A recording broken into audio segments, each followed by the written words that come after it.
Okay, good morning everybody. I am Tarryn Sharneck and I'm going to be taking you through some of the content and skills that you're going to need to effectively manage going through paper 2 at the end of the year. I just want to thank you all for coming out in the holidays and thank you to the teachers who are there to manage you. And so we're going to get started. You've all been given the booklet. The teachers have handed out the booklet. We're going to be going through that a little bit later, but for the first half of the session, which is now 9:15 until 11:15, we're going to be looking at the source-based question, and that is on the crisis of apartheid in the 1980s. Okay, so we're going to focus now on the PowerPoint. If anybody is struggling to hear me, if you can just please let me know via the chat box. And teachers, if you could also please post questions that the children have via the chat box as well.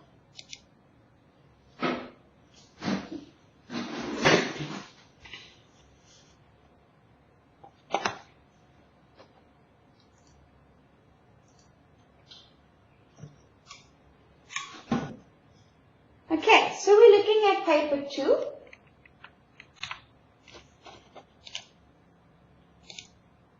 All right.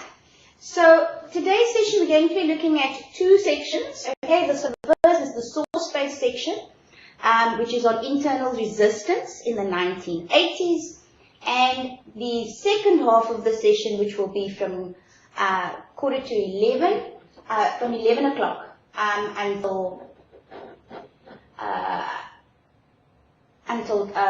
12 o'clock, is going to look at the essay question on black consciousness.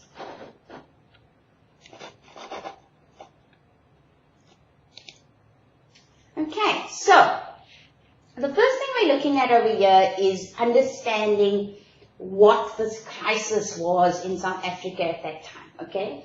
And the 1980s in South Africa was indeed a turning point. And a turning point is a significant moment when something begins to change, okay? So it shows a huge change in the nature of resistance, okay? So what do we know in the context at that time is that the ANC and other opposition movements were in exile, okay? We know a lot of the resistance leaders at that time were in jail, and the government seemed to have enough power and military force to maintain its control, but in the mid-1980s, the apartheid government was facing a huge crisis, okay? And so what they did was they tried to reform apartheid, okay? They tried to change what apartheid would look like in order to try and kind of quash the resistance that was happening at the time, okay? So apartheid, as we know, had been designed to keep black people out of white South Africa. But by 1980, the shape of the economy had obviously changed, okay? We had the rapid growth that happened in the 1960s and the early 1970s, which produced a more modern industrial economy, which was based on manufacturing, commercial farming. We had big businesses, which began to put pressure on the government to reform various aspects of apartheid, and they started to then relax the pass laws, and in 1986, as we know, they abandoned the pass laws completely. And so the result of that was that there was a massive black migration into the urban areas, okay? And so between 1960 and 1980, the urban African population, that's the African population that was living in the cities and not in the rural areas, more than doubled the number of black Africans living in towns and cities. And that increased then from 32% to 49%. So that's a significant increase in the black population, okay?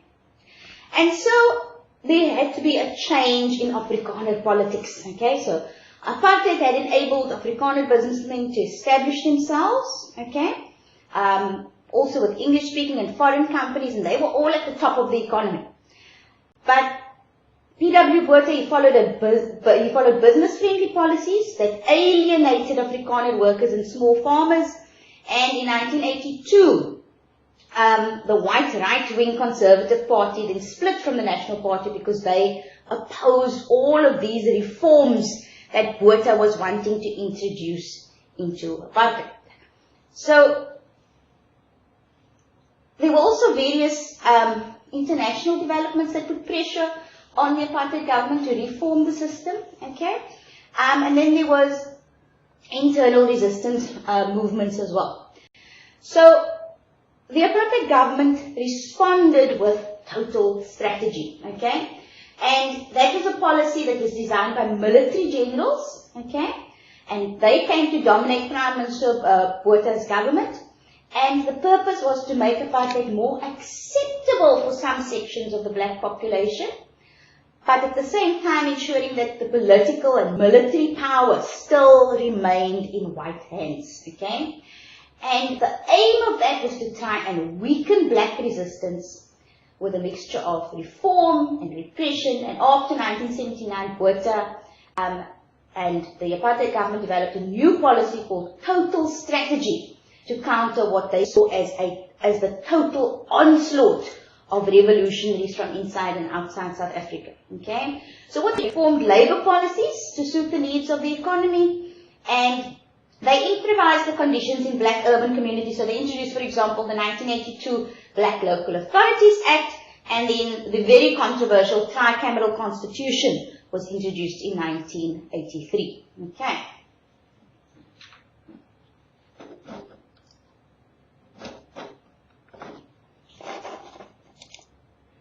So, the tricameral parliament in 1983, and this is when it was a legislative parliament, okay, in South Africa between 1984 to 1994, and it was established by the South African Constitution of 1983, the tricameral constitution, and it gave a limited voice to the country's coloured and Indian population groups. But as you can see, it left out black representation. So it comprised of 3 legislative chambers, okay? The House of Assembly, which was for white representation, the House of Representatives, which was for coloured representation, and the House of Delegates, which was Indian representation, okay? Black people had no voice in this new tricameral parliament, okay? Their representation was limited to the Black Community Councils under the Black Local Authorities Act and the Homeland Policies, okay? So, here we see a model of the tricameral constitution, okay? So we see that each of the 3 bodies voted to choose the state president and the cabinet, okay? So here are your population groups. We had 4.7 million white people, 2.6 million colored people, and 1.2 million Indian people, and they represented from themselves members of parliament. The white members of parliament made up of 178 members, colored members of parliament 85 people, and Indian parliament 45 people, okay? Now, we are all smart enough to see that when we add the 2 groups of color together, they still don't make up the equivalent of what the white parliament was made up of. So there was no way that the colored and the Indian bodies of the parliament could ever get a majority vote to the cabinet, okay? The white parliament would always have the majority vote because they had the majority of members of parliament voting, okay? So this would already create disparity. This unequal system would already create disparity, okay? Then we look at the representation that black people had, and as you can see, they had no influence on the state president and the cabinet. Their influence was limited to the black community councils. And when we look at a further disparity here, we will see that the black population was made up of 20.5 million people. A population that was more than double the amount of white, colored and Indian people combined. So the majority of the population in South Africa, which was the black population, had no voice, had no real voice with regard to representation in state affairs. They had no say in who the president would be. They had no say in who would be voted into parliament. Their influence was limited to their committees, okay, to their homemates. So the Black Local Authorities Act, which came about in 1982, which was this structure over here, okay, they created the community councils that had administrative power over local community affairs and services, okay. And the government hoped that by offering black urban communities some control, little bit of control over local affairs, that would satisfy political aspirations. They wouldn't seek further political aspirations. And they wouldn't demand democratic rights at the national level because we've given them some rights. They should be fine. So to encourage confidence in these councils, the government also provided resources to upgrade the townships for those legally living in the cities, and that included electrification and housing programs. Okay, so kind of upgrading the townships a bit will make them feel like they are getting something out of it. Then we look at the tricameral constitution of 1983. Okay, so each of the three bodies, each of these assemblies, had control of their own affairs, okay, such as education, housing, and health services. So, for example, within, you would have a coloured education department, you would have a coloured affairs, which was home affairs for coloured people, the same with an Indian education department, and home affairs, which was specific for Indian people, okay. So they had some control over their own affairs, but the White House of Assembly, they retained power. They still had complete power over everything else. So they had power over the police, they had power over the army, they had superseding power over home and foreign affairs, and they had complete control of the economy still. Okay? So the tricameral constitution created the illusion of sharing power. It was a facade, okay? It made it look like things were better without giving up any control. So it convinced no one except the government itself and those whites who actually supported this constitution, okay? So it was a facade.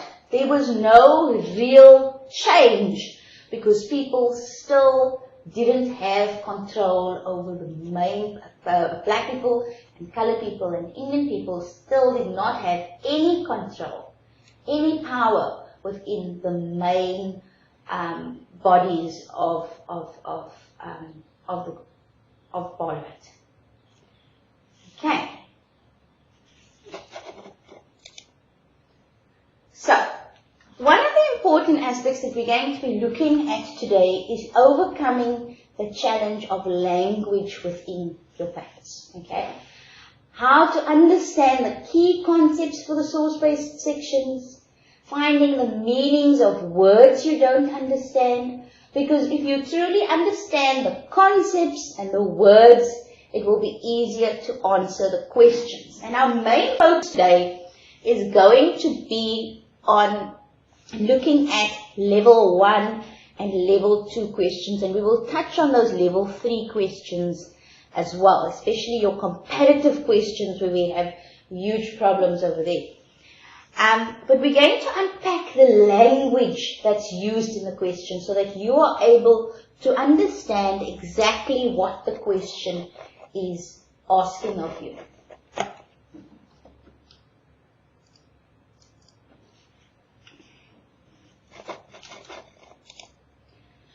Okay, so the concept that we're looking at is what is internal resistance, okay?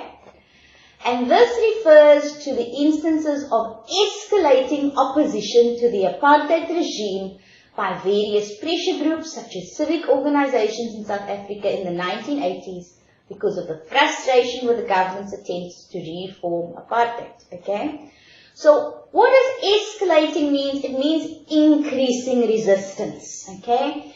Now if we remember, in the 1970s, black resistance towards apartheid had been reawakened by the black consciousness movement.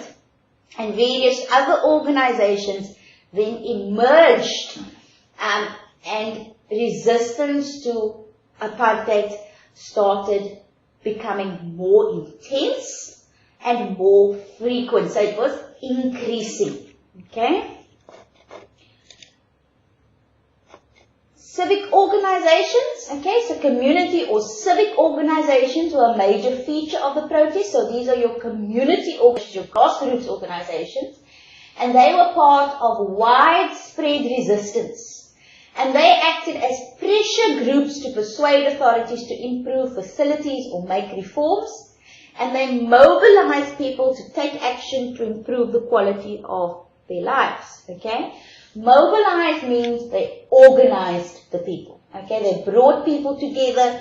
They decided on what they were protesting on, where they were protesting, how they were going to be protesting, and they hyped people up and they got people to come together to work towards a common goal. Okay, so if we remember in the 70s, okay, in 1973, for example, over 60,000 black workers took part in 160 strikes for better wages and working conditions, and these were spontaneous outbursts of worker anger at lower wages. Okay? And some of the business leaders and government officials realized that they needed some kind of worker organization that they could talk to. And new laws were then passed that allowed black workers from trade unions, as long as they obviously registered with the government and focus only on certain issues. And those reforms that were introduced by government, those were intended to control trade unions. But at the same time, they created a space for workers to learn new skills of independent organization. And it was these skills that they learned then in the 70s which fed into the organization of these civic organizations. Okay? So, at the same time as obviously the black students at the time were organizing around, mobilizing around black consciousness, there were also people who were helping to establish strong, independent, non-racial trade unions. So, for example, in 1982, the National Union of Mine Workers was established, NUM, and they actually were very, very successful. That they had over 100,000 members, okay, most of them who were living in the homelands. So these were people who came from those areas where people were really struggling, okay. Before 1984, the striking workers, they called in all unions and communities to boycott products of companies. They focused on negotiating for improved wages, etc. And the state acted quite ruthlessly against union leaders who were too political. And many of them were detained, many of them were banned, just like other members of the ANC and PAC. But from 1984, things changed. Okay, so apartheid repression, we know, was at its height. It was the strongest it had ever been. Okay, and most of the unionists were feeling that the unions were strong enough and couldn't remain separate from the political struggle going on in their communities. And this is what ultimately led to the introduction of COSATU. So in 1985, okay, the unions brought their power together and they formed the Congress of the South African Trade Unions, okay, who was also affiliated to the UDF, and they began to coordinate their activities also with the mass democratic movement. So those civic organizations we are going to be looking at. Okay, so how did civic organizations challenge the apartheid regime in the 1980s. And we're going to be looking at the UDF, we're going to be looking at COSATU, and we're going to be looking at the Coalition of South Africans, the Congress of South African Students, okay, COSAS. So the UDF, okay, was formed in 1983, okay. This is all content you have covered in your classes with your teachers. So more than 600 youth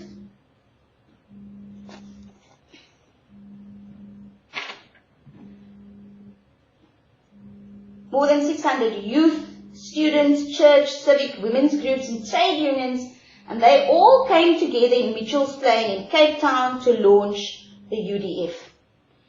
So their aim at that time was to unite. Okay, their aim at that time was to unite all the existing community organizations into a broad movement for democracy. It wasn't a political party, it was a front, like an umbrella organization that was working to establish a non-racial democratic government in South Africa. And the advantage was that it was non-racial and it could organize openly while the ANC was underground. Okay? And they were formed in response to the establishment of the tricameral parliament. Okay? They formed in order to challenge and fight the tricameral parliament because they could see that it was not a just system, that there was no equal representation, that it was just a facade. So 400 national, regional and local organizations made up the UDF, and they were comprised of trade unions, civic community, student, women's, religious, sports and political organizations. And they had about 3 million members. And they were supported by the ANC in exile, and their policies were based on the Freedom Charter, okay, which sought to create a democratic government that was non-racial or multiracial, in which the power was in the hands of the people, okay, and not in the hands of white politicians only, but that the power was shared amongst all citizens of South Africa.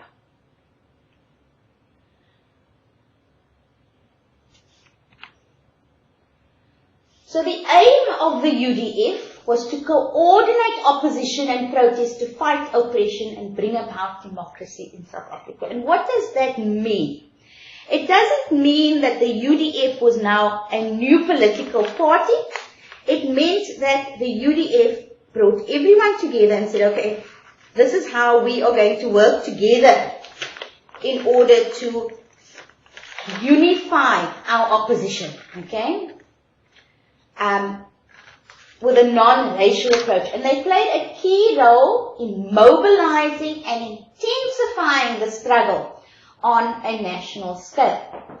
So, fearing its power, government banned the UDF in 1988.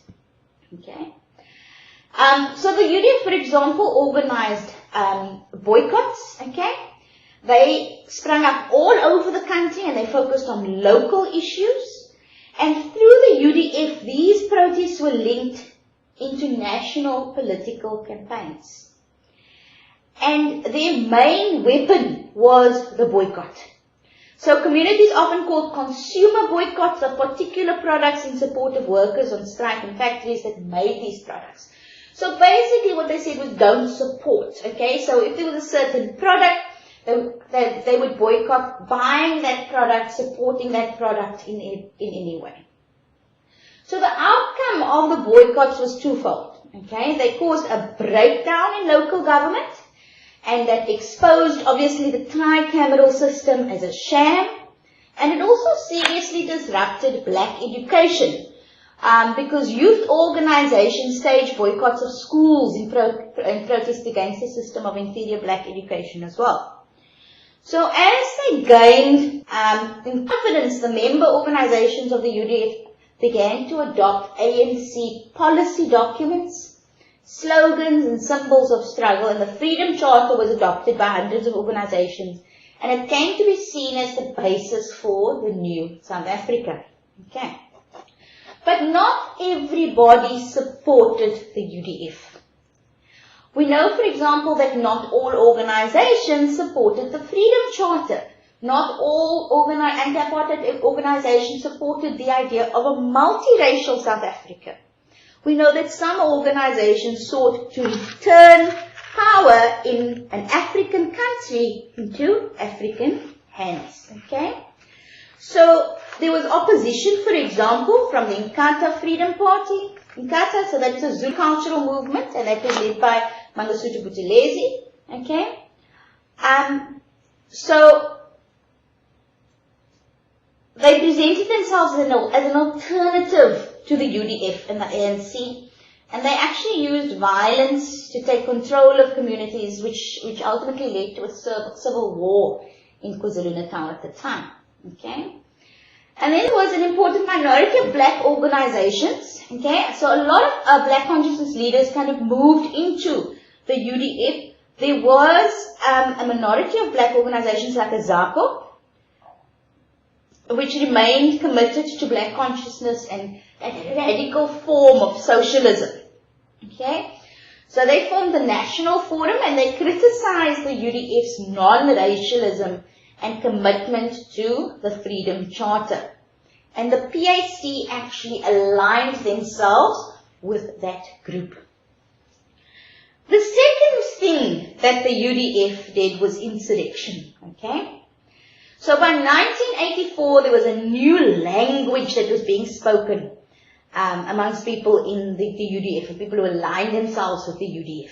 Okay? And that was that they wanted to escalate, and there's that word coming into play, escalate all forms of resistance and make South Africa ungovernable. Okay? So this is where we start to look at, for example, the Sebokeng massacre, where the police fired on the rent protest march that was happening in the Vaal Triangle, in Sebokeng, and violence in those townships actually erupted. Okay, so the government then declared a state of emergency over all the areas in which there was unrest, and they deployed the army, and troops occupied the townships, and South Africa was on fire again. So in January 1985, in his New Year's message, the ANC President Oliver Tambo, he echoed the call to make South Africa ungovernable. And it was this ultimately that led to this escalating resistance in South Africa. So in June 1986, the state of emergency was then extended across the whole country, and that was aimed to stop the Soweto Day celebrations that were planned everywhere. And the police arrested 25,000 activists who were protesting on that day. In 1987, the UDF and many other organizations were then banned, and under the emergency laws, the police and the army were given these extraordinary powers to do anything. There was no limit, anything to deal with this crisis.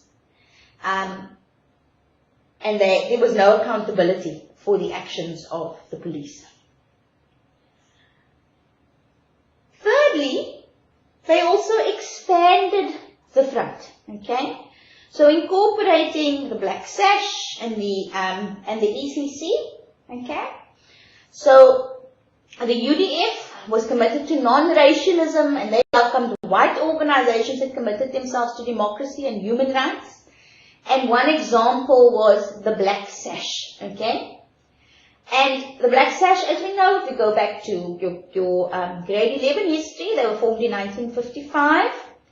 And the volunteers set up legal offices all over the country, publicizing the acts of police violence, and they provided support to those who had been arrested, to political prisoners and their families during the 1980s.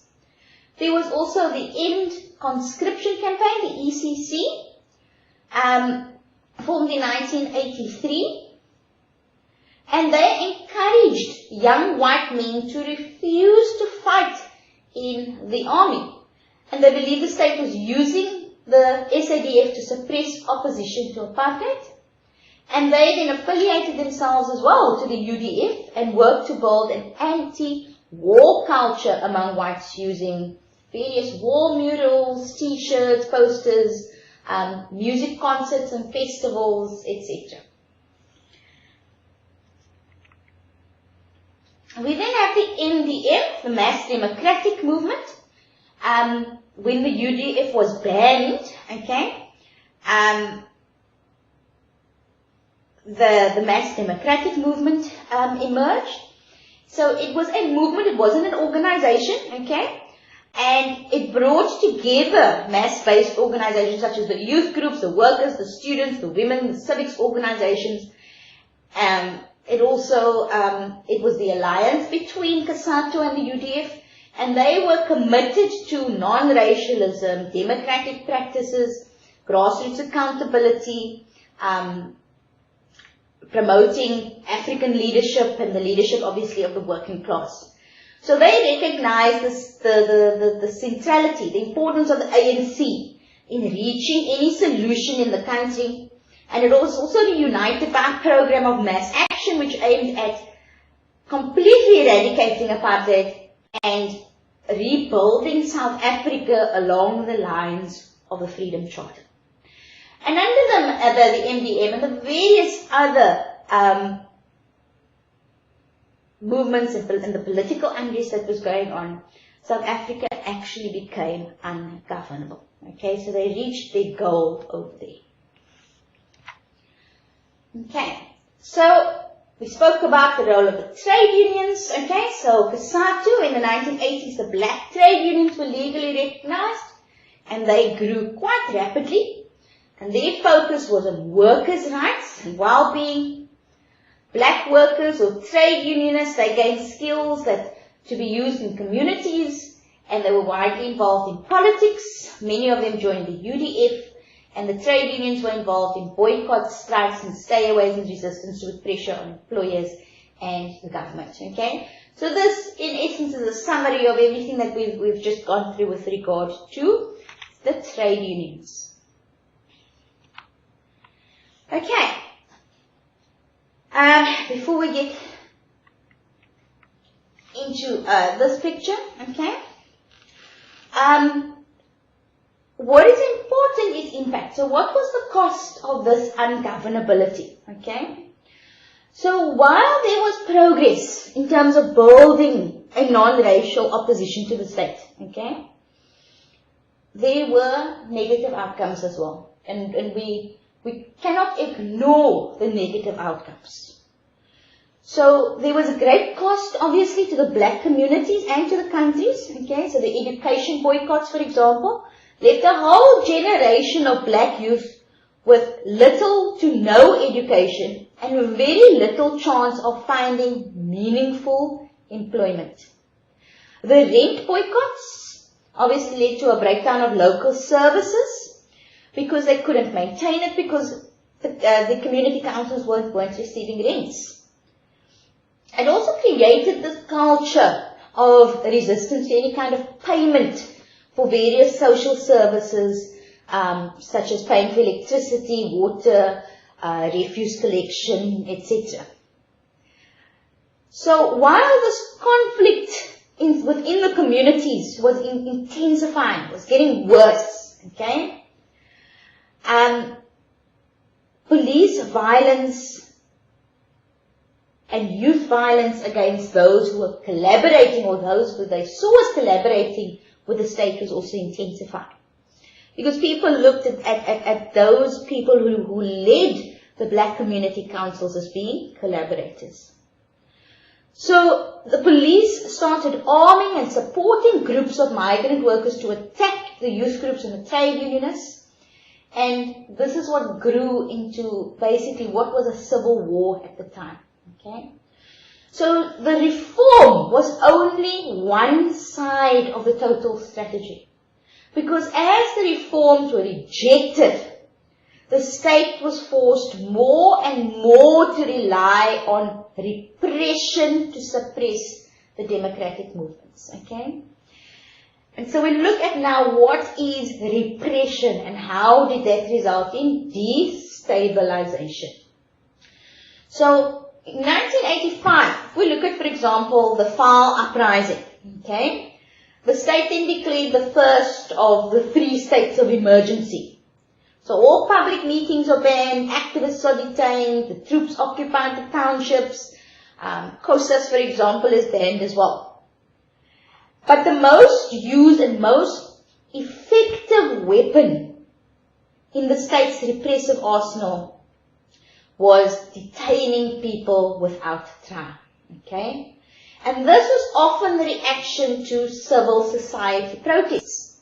So some activists were detained for as long as almost 3 years, during which time they couldn't see their friends, they couldn't see their family, they couldn't see a lawyer, and much of that time was spent in solitary confinement, and this was to mentally break down these people. There was also the militarization of society. So during the 1980s, white society became more militarized in South Africa. So all white men, for example, were conscripted for 2 years military services, which means that the government could mobilize up to 400,000 trained soldiers when it needed them. So the government and the army, they set up joint management centers in all black communities, which more often than not took over the failed community councils to provide services and to try and win the people's support by upgrading the townships. But they also coordinated the police and army activities, which often resulted in violence as people fought against it. They also tried to exploit the divisions within black communities. Okay, they set up armed vigilante groups who actually terrorized townships and rural areas with beatings. They murdered people. They destroyed communities that they saw as being loyal to the UDF and loyal to the ANC. Okay, so there was a huge cost to the ungovernability. And that obviously there was an international response to that as well, which we're not going to get into today. Okay, so let us look at this poster now. Okay, so on the 1st of December 1985, the Congress of South Africa, COSATU, was formed, bringing together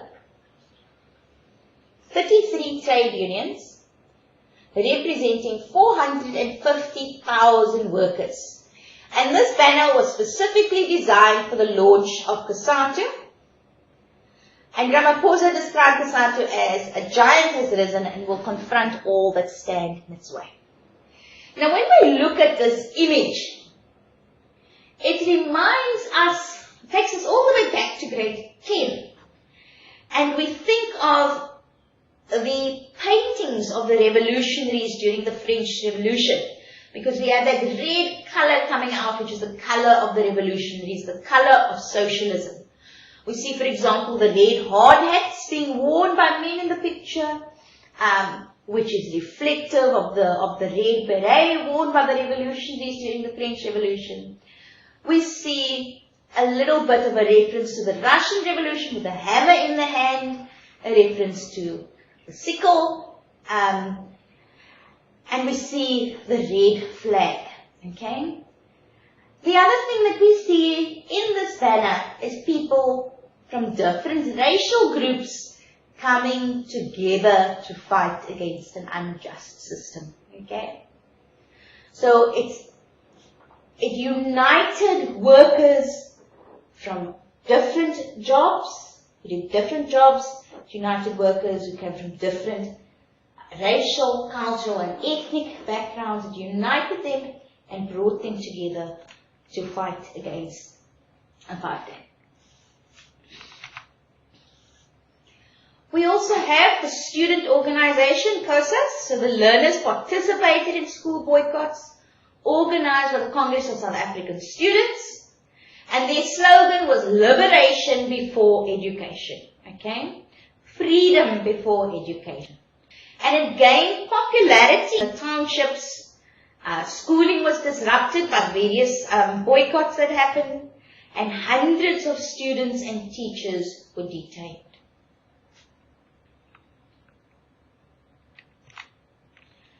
Okay, so before we go into the source-based application and look at the various examples of source-based questions, we're just going to see if there are any questions with regard to the content that we have just gone through.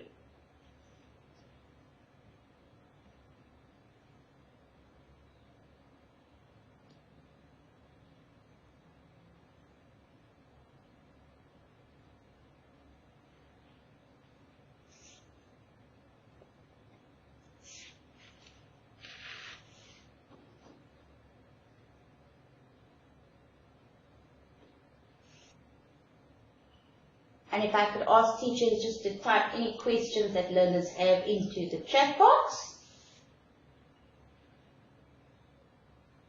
Sure, the previous page.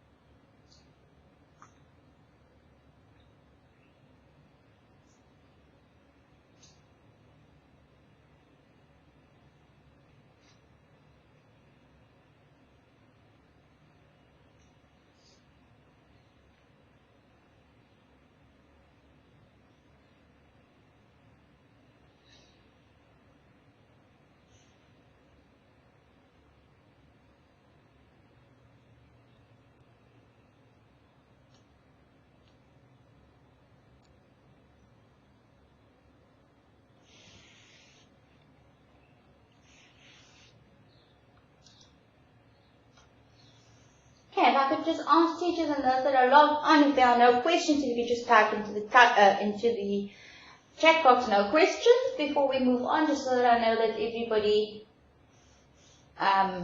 is fine before we move on to application.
Okay, so we've been moving on now to application and to looking at the various types of source-based questions and how we approach those source-based questions.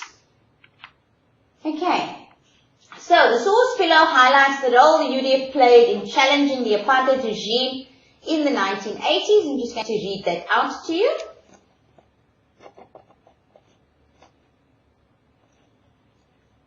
Okay, so steps towards forming the UDF began in the late 1970s and moved forward when Alan Bussa called for a united front of churches, civic organizations, trade unions, student organizations and sports bodies to fight oppression. A committee was formed to look into the possibility of such a front, and it was decided to join with organizations on a regional structure as long as they were non-racist. In May 1983, the Natal UDF was launched. The Natal UDF was launched, followed by the Transvaal and Western Cape. An interim national committee was formed with members from each region, and a planning meeting was held that was also attended by Albertina Sisulu and Steve Chwete. The committee decided to launch the UDF on the 20th of August 1983, just as the government was scheduled to introduce the tricameral legislation. They decided on a logo and slogan, UDF, apartheid divides, and decided on the principles of the UDF. Delegates of 565 organizations attended the launch, and the immediate reasons stated for the formation of the UDF was to fight the introduction of the tricameral parliament. However, the formation was actually the result of changes that had been taking place on social, economic and political levels since the Soweto uprising.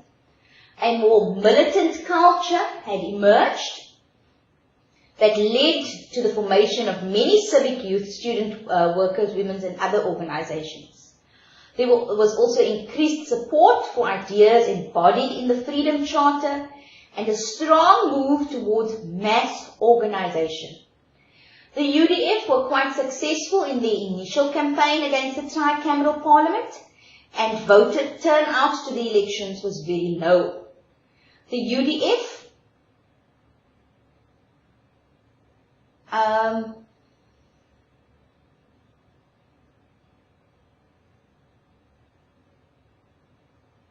okay, sorry, let me just pause there. Has that issue been sorted out, Mr. Peterson? Or is it still frozen? Okay, I'll try relaunching it again.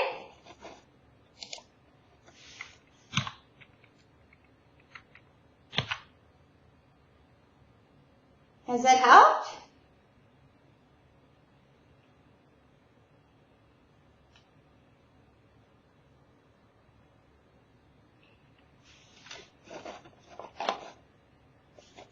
Okay, let's try the next one.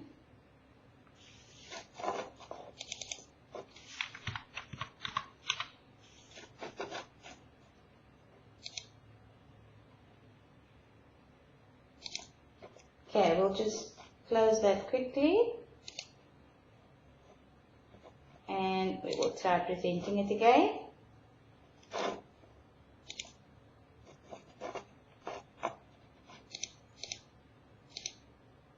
Okay, good. Just go back there.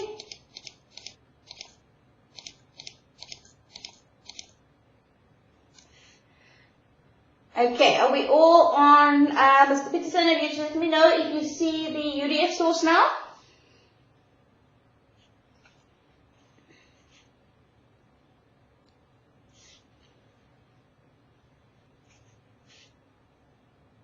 Okay, awesome.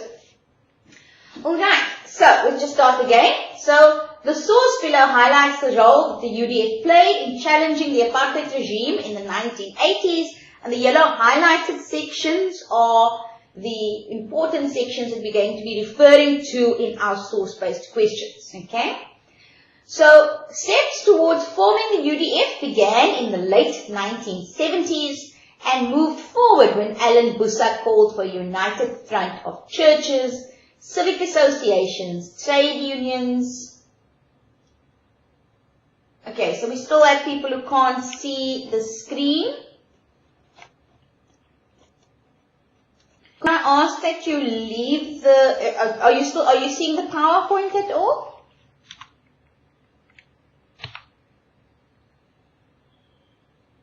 No PowerPoint. What is on your screen at the moment?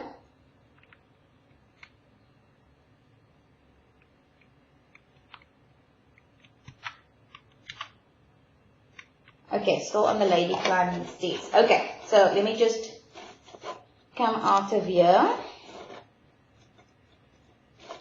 Okay, I'm just going to close the PowerPoint completely.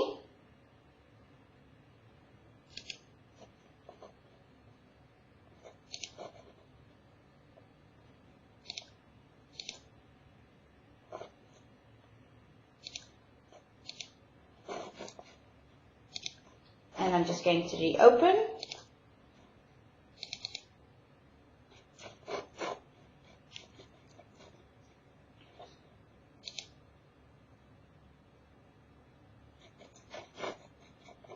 It might just be a bit delayed.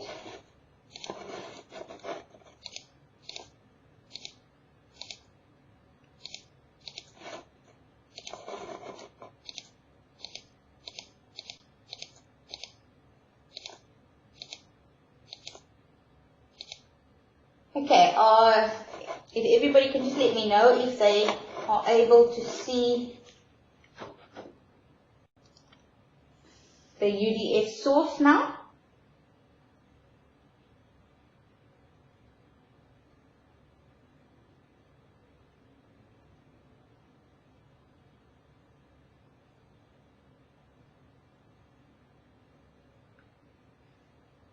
Okay, so it looks like the screen has frozen. Okay, I'm just going to go out of here again.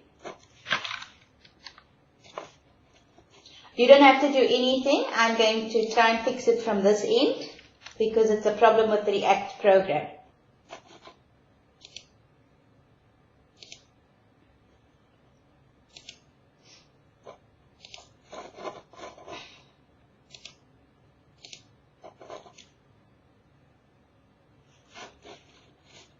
Okay, I think there's just a delay in the signal.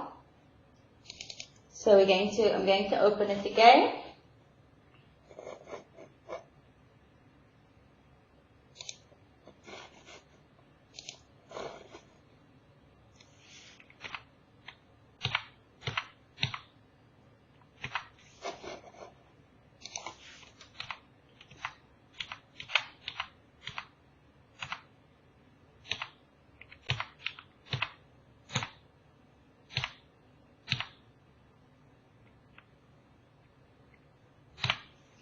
Okay, if everybody can let me know if they see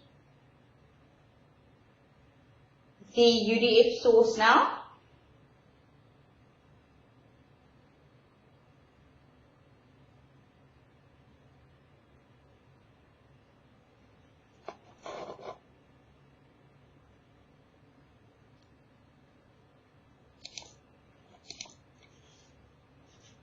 Okay, just give it 2 minutes, it might just be a delay.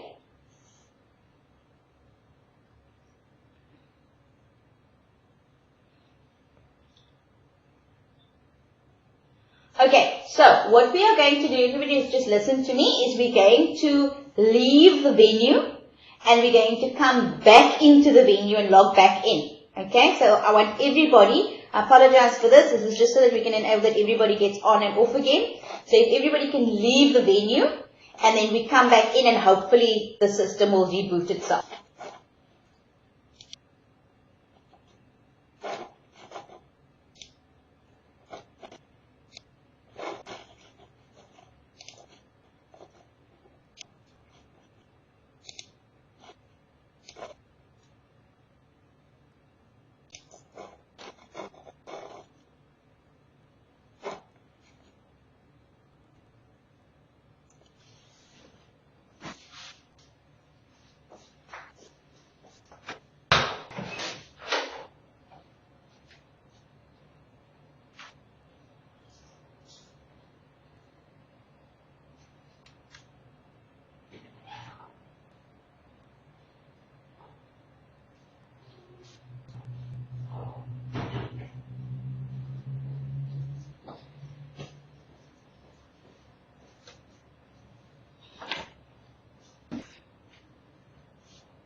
once you are back on, please just let me know if anybody still can't see the screen of the PowerPoint.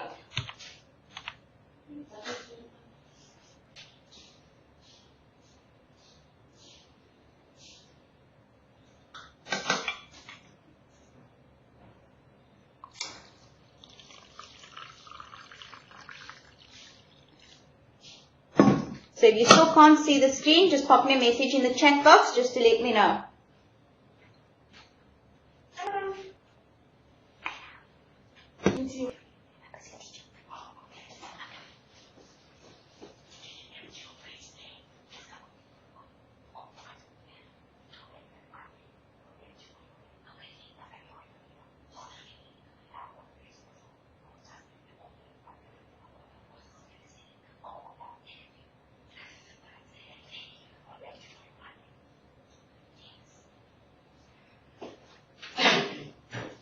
Okay, if anybody is still not able to see the PowerPoint, will you just pop me a message in the chat box so that I know?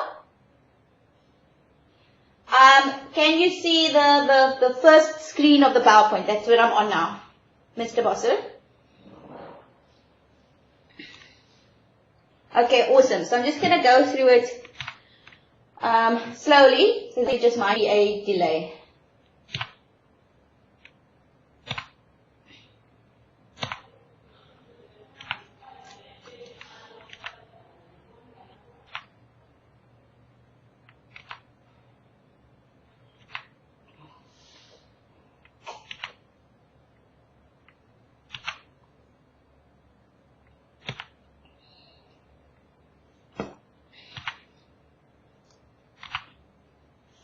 Okay, we should now see the lady running up the stairs.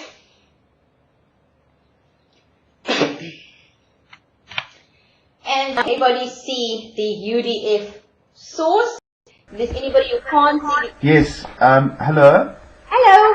Hi, it's Grant. I can see the source below highlights the role of the UDF played in changing the apartheid regime. Yes, that's correct. And your sound is perfect. So Awesome. you are looking good. Thank you. Cheers. Okay, thanks, Ron. Pleasure. Bye.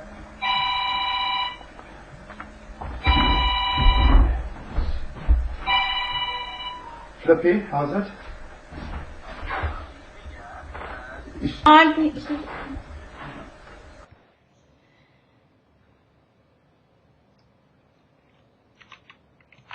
Okay, you should have the UDF source now that appears on your screen.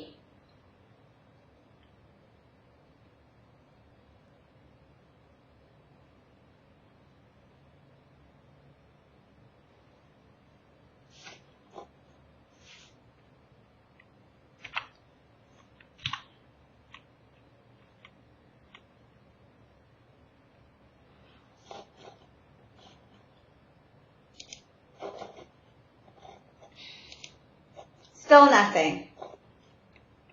Grant, are you still online?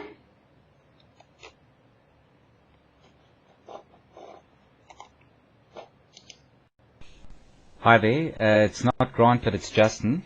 Hi, Justin. How's it? I don't see anything on the screen at the moment. I see in the